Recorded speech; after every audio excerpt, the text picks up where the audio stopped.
การของการพันธมิตรเพื่อประชาธิปไตยในลาวเรื่องการหายสาบสูญของท่านสมบัติสมพรในนามองค์การพันธมิตรเพื่อประชาธิปไตยในลาวและชุมชนลาวผู้รักชาติรักประชาธิปไตยในทั่วโลกที่เห็นพร้อมมีความเป็นห่วงเป็นใยเป็นอย่างยิ่งต่อการหายสาบสูญของท่านสมบัติสมพร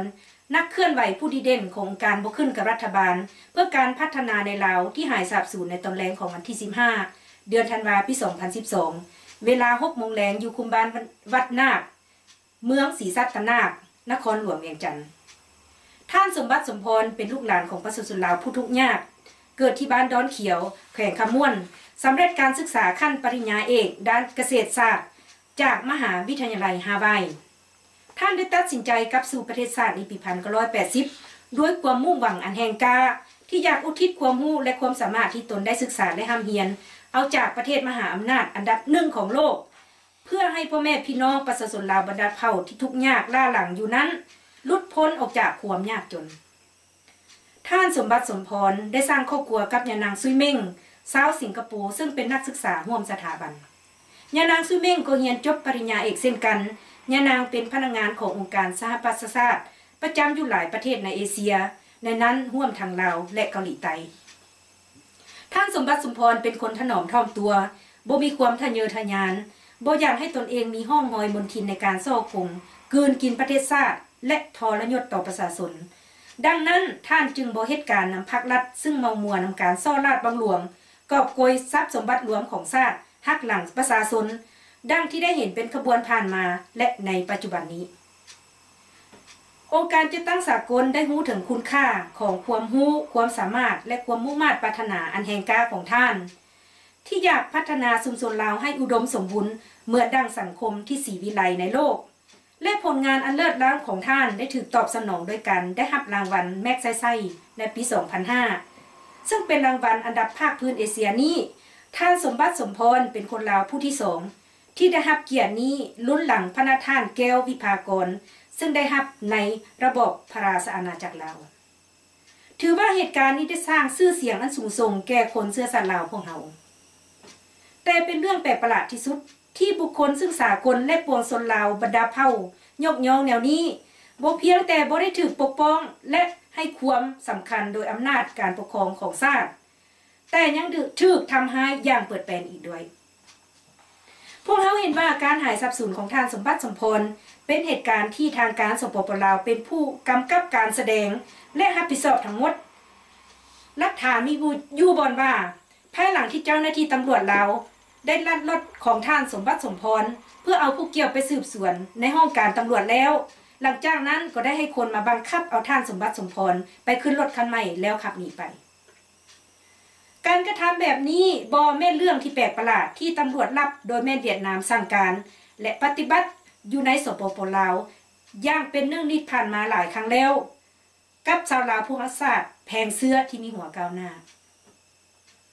หลายองค์การของสากลเช่นสหประชาชาติสหภาพยุโรปและบรรดาองค์การจัดตั้งบ่ขึ้นกับรัฐบาลในกลุ่มอาเซีย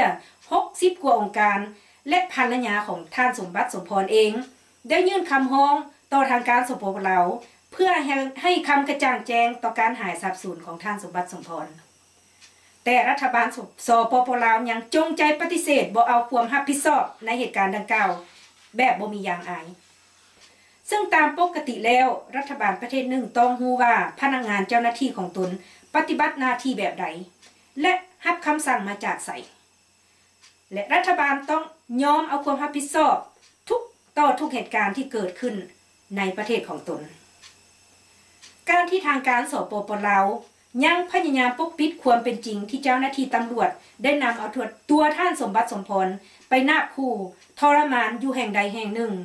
แล้วทางการสปป.ลาวทำท่าแก้ตัวแบบปัดไปว่าเป็นการคัดแย่งส่วนตัวนั้นเป็นการเปิดสมหน้าท่าแท้ความโหดร้ายของผู้กำอำนาจเผด็จการของพรรครัฐนับมือนับหลายขึ้นในเวทีสากลอันเป็นการแสดงถึงความบ่จริงใจและเป็นการไว้หน้าหลังหลอกของทางการสปป.ลาวซึ่งปกครองประเทศแบบบ่มีเอกราชยามใดก็ยอมก้มหัวรับใช้แผนการเวียดนามดังนั้นพวกเราจึงทวงมายังท่านจุมลีไสยสอนและท่านท้องสิงห์ธรรมวงศ์ผู้กำอำนาจสูงสุดในสปป.ลาว จงยอมรับเอาความรับผิดชอบในการหายสาบสูญของท่านสมบัติสมพรคือยอมปล่อยตัวท่านให้มีอิสรภาพอย่างรีบด่วนและบ่มีเงื่อนไขนับทางให้ปล่อยตัวประชาชนลาวผู้รักชาติรักประชาธิปไตยทั้งหมดที่ถูกจับคุมแบบเปิดเผยและแบบปิดลับไปกักขังทรมานอย่างให้มนุษยธรรมพวกเราเยี่ยงฮ้อมายังบรรดาประเทศมหาอำนาจที่มีความเป็นธรรมและองค์การสากลต่างๆจงยุติการช่วยเหลือแก่รัฐบาลสปป.ลาวอย่างรีบด่วนตราบใดทางการสปป.ลาวยังมีท่าทางเมินเฉยและบ่ยอมปล่อยท่านสมบัติสมพรให้มีอิสรภาพพวกเราสนับสนุนคำทักท้วงของสหประชาชาติของสหภาพยุโรปและการเคลื่อนไหวของการจัดตั้งที่บ่ขึ้นกับรัฐบาลอยู่ในประเทศต่างๆที่ได้ยื่นค